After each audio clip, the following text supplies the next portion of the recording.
প্রত্যেকটা মানুষ যখন দুনিয়া থেকে বিদায় নেয় তখন শেষ ইচ্ছা আল্লাহর কাছে কি বলে, আমি একটু দান সদকা করতে চাই। এই জন্য আল্লাহ তাআলা আয়াতের শুরুতে বলেন, আনফিকু মিম্মা রাযাকনাকুম মিন ক্বাবলি আন ইয়াতি আহাদাকুমুল মাউত।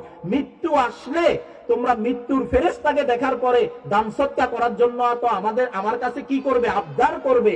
তখন আবদার করার দরকার নাই, জীবিত থাকতেই আল্লাহর পথে কি করো, তোমরা খরচ করো, আল্লাহর পথে কিছু দান সদকা করো। তো সম্মানিত হাজিরিন, ইনশাআল্লাহ আমরা রাজি আছি তো মাঝে মধ্যেই যখন বিপদে পড়বো আল্লাহর রাস্তায় কিছু দান সদকা করবো। হয়তো আপনার বাবা অসুস্থ হলো, আপনি ফেনী সদর হাসপাতালে নিয়ে যাচ্ছেন, আপনি তো চিকিৎসা করাবেন, এটাও সুন্নত, কিন্তু যাওয়ার সময় কিছু কি করে দিবেন, দান সদকা করে দিবেন। অথবা যদি সুযোগ না থাকে নিয়ত করবেন যে ইনশাআল্লাহ আমার বাবা মায়ের জন্য, আমার বাবা যে অসুস্থ হয়ে গেল তার জন্য আমি মসজিদে 500 টাকা দিব, এতিমখানা 100 টাকা দিব। এভাবে যখন আমি নিয়ত করে ফেলবো ইনশাআল্লাহ সেই নিয়তকে আল্লাহ তাআলা কবুল করে নেবেন। তো এই আহ্বান জানিয়ে ইনশাআল্লাহ যা কিছু আলোচনা করলাম আল্লাহ তাআলা যেন সর্বপ্রথম আমাকে এবং আপনাদেরকে অনুযায়ী আমল করার তৌফিক দান করেন। আমরা সকলে বলে আমিন।